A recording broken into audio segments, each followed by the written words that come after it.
Welcome to the deep dive. We're jumping straight into Aerodrome Finance today. Yeah, this one's been getting some buzz. Definitely. It's being called next generation automated market maker, an AMM on the base network. Trying to be that central liquidity hub. Right. Exactly. And we've got quite a bit of info to get through. Our mission really is to understand how Aerodrome works, under the hood. Get into the mechanics. Right. The core mechanics, governance, the tokenomics, the real nitty-gritty. So by the end, you should have a pretty clear picture of its design and what it's trying to do. Exactly. We're aiming to go beyond just the surface level here. It's an AMM, sure, but the way it's built, some interesting choices in there. Okay, let's start basic. Aerodrome's main job. Well, fundamentally, like any AMM, it's there to let people swap tokens easily. Token swaps, got it. Yeah. But the crucial part is getting the liquidity for those swaps. That's the key. You need deep pools of tokens for smooth trading. And Aerodrome incentivizes people to provide that liquidity. And they do that using their own token, Aero. Precisely. They distribute Aero as rewards. But how they decide who gets those rewards, that's where it gets interesting. Right. It's not just a free-for-all. There's a voting system involved. Can you walk us through how LPs, the liquidity providers, actually earn that Aero? Sure. So the amount of Aero a specific liquidity pool gets, it's directly tied to how many votes that pool receives. Votes from who? We'll get to that. But think of it like the community pointing fingers and saying, these pools are important, send the rewards there. Okay. And critically, it's only liquidity that's actually staked in what they call protocol gauges. Just providing the liquidity isn't quite enough. Ah, okay. So you provide liquidity, get LP tokens, but then you have to stake those tokens in a gauge to be eligible for Aero emissions. You got it. That's step one. So step two.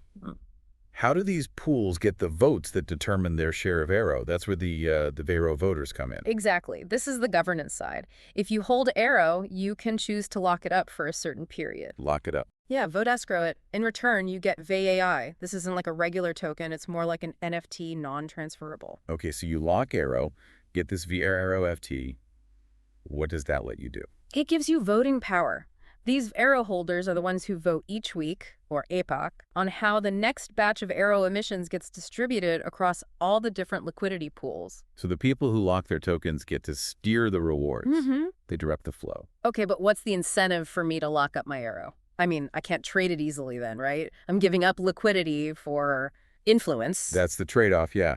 But there are direct rewards for the Aero voters, too. They get 100% of the trading fees the protocol earned in the previous epoch. All the fees from the week before. Yep, 100%. So if Aerodrome sees a lot of trading volume, the voters stand to earn quite a bit. Plus, they can sometimes get extra incentives offered in the current week. That's pretty clever. It aligns the governor's rewards with the platform's actual activity. Exactly. More trading, more fees, more rewards for voters who are guiding the emissions. Now, you mentioned epoch a few times. What's the definition there? How long is it, and why is it important? Right, the epoch. It's just their word for a fixed time period. For Aerodrome, it's 1 week. 7 days. 7 days. It runs from Thursday, 00.00 UTC, to the following Wednesday at 23.59 UTC. Okay.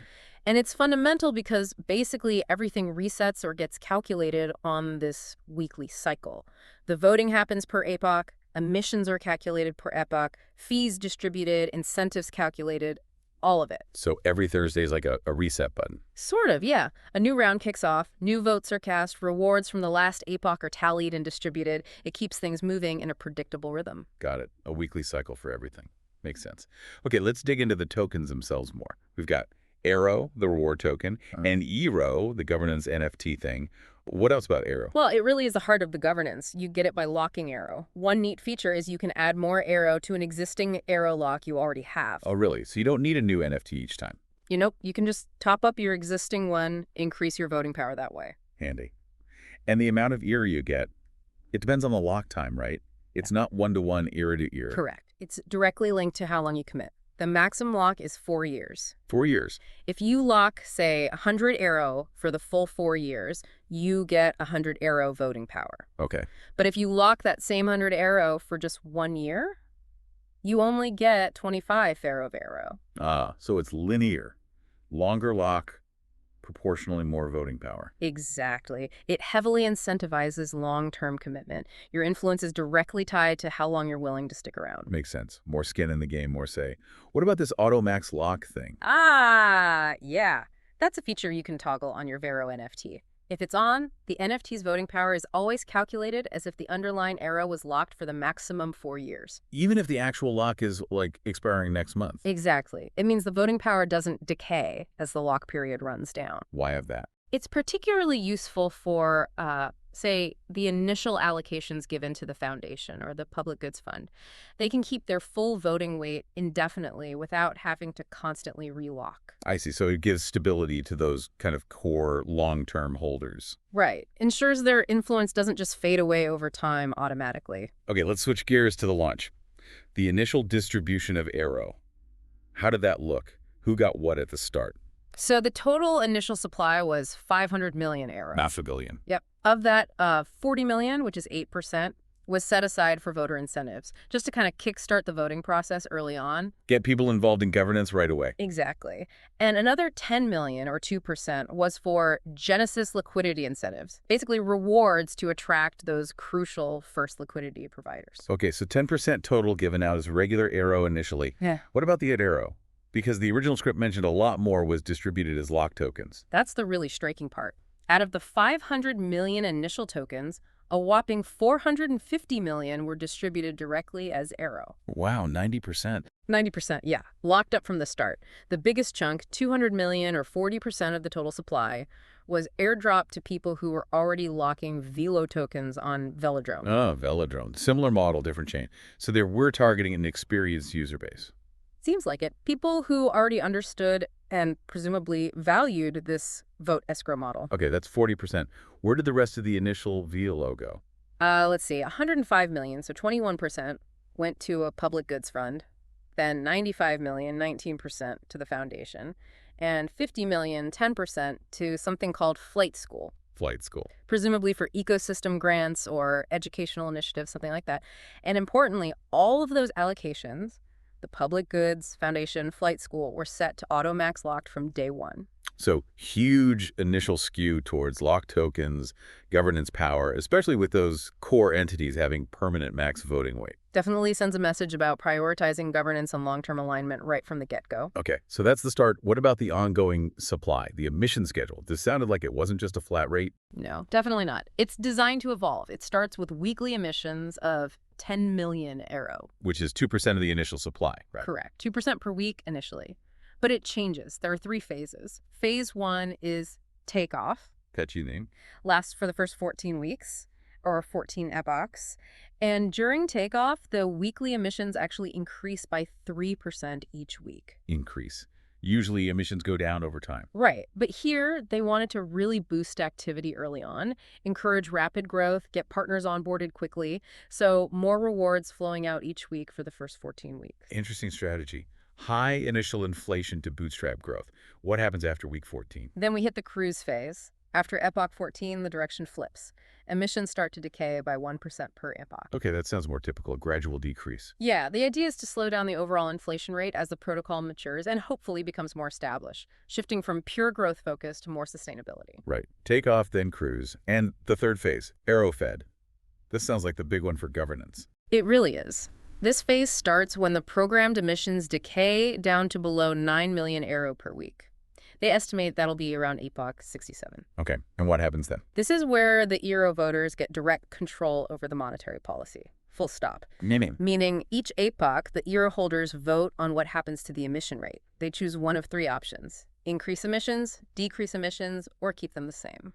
Wow, so the community literally decides how much new Aero gets created each week. Pretty much. It's a significant move towards decentralizing control over the token supply itself. How much can they change it by? Is it unlimited? No, there are limits. The change, whether increase or decrease, is capped at 0.01% of the total Aero supply per week. Okay, 0.01% per week. That translates to? About 0.52% annualized. So it's not drastic week-to-week swings, but steady adjustments over time. And how is the decision made? Simple majority? Simple majority vote wins. And any change decided in one epoch takes effect one full epoch later. So there's a slight delay. Gotcha. Are there absolute maximums or minimums for the emission rate itself? Yes. The maximum emission rate they can vote for is 1% of total supply weekly, which is 52% annualized. And the minimum is 0.01% weekly or 0.52% annualized. So community control, but within guardrails. So the community gets the keys to the printing press, but with some safety features built in. That's a good way to put it. Fascinating. Okay, let's talk about the rebase for VRO holders. You mentioned it helps protect their voting power. Exactly. As new Aero is emitted each week, the total supply grows. This could dilute the voting power of existing fewer holders relative to the total Aero supply. The rebase counteracts that. How does it work? Is it just more VR? Sort of. Aero Yep. holders receive an additional amount of Aero each week. It's calculated based on the weekly emissions and, crucially, the ratio between the total air supply and the total Aero supply. Okay, there's a formula involved. There is. It's rebase weekly emissions x 1 Aero.total supply A Aero.total supply 8 A Aero.total supply Aero A.5. Right. Let's try and unpack the implication of that formula. What's the key effect for a holder? The interesting part is how it's structured. The formula gives a larger rebase when the overall locking rate decreases. So if fewer people are locking up new Aero, the existing lockers get a bigger boost to their Aero balance. Ah, so it rewards loyalty, especially when locking becomes less popular. It incentivizes sticking with it. Precisely. It encourages continued participation in governance and rewards those who stay locked, especially during periods when maybe fewer new people are joining in. And this rebase, this extra Aero, it doesn't affect the Aero going to LPs, right? Correct. The weekly emissions for liquidity providers are calculated separately. The rebase is purely an internal mechanism for Aero holders to maintain influence. Okay, got it. So back to those main Aero emissions for the LPs. How does that distribution actually happen week to week? So the total pot of Aero hold to be emitted for the week is determined by the schedule, or later by the Aero Fed vote. Then that pot is divided up among all the different liquidity pools based on the votes. The proportion of the total Aero voting power directed at each specific pool determines its share of the week's emissions. So if Pool A gets 10% of all the Vera votes cast that week, It gets 10% of the total Aero emissions for that week. Simple as that. The community directly allocates the rewards via their votes. okay. And then for me, an individual LP in Pool A, how do I get my share of that 10%? You need to have staked your LP tokens for that pool in the designated gauge contract we mentioned earlier. Right, the staking part. If you've done that, you'll earn a share of the pool's Aero allocation proportional to how much liquidity you're providing compared to the total staked liquidity in that gauge. And when do I get those rewards? End of the week. No, they're distributed continuously throughout the epoch. You can usually claim them as they accrue. Yeah. You don't have to wait till Wednesday night. Okay. A steady trickle based on pool votes and my staked share. Exactly. It all flows from those weekly VR votes. Okay, one last piece on emissions, the team allocation. A slice goes to the team. Yes. 5% of all the newly emitted Aero is directed to a team address. And the reason for that? Primarily long-term sustainability. The stated uses are things like supporting product decentralization efforts, creating documentation, community building, and general ecosystem development on base. So funding ongoing work and growth. Essentially, yes. Ensuring there are resources to keep the project running, improving, and contributing to the wider ecosystem. That's pretty standard practice. Right, makes sense. Okay, so let's try and wrap this up. We've covered Aerodrome Finance. Definitely positioned as this core liquidity place on base. With that dual token system, Aero for liquidity rewards, POARO for governance power through locking. Yeah, and the whole system hinges on that vote escrow model. How LPs earn, how voters are rewarded with fees, how emissions are directed. It all comes back to those VRO votes. And that evolving emission schedule is key too. Starting aggressive, then cruising, and finally handing over monetary policy control to the community with the Aero Fed. That Aero Fed part really stands out. The community controlling the token supply. It's the linchpin, really. That FALO governance leading to potential community control over the core economics. It's a complex but potentially powerful setup, balancing incentives for LPs and governors. Absolutely. It definitely leaves you thinking.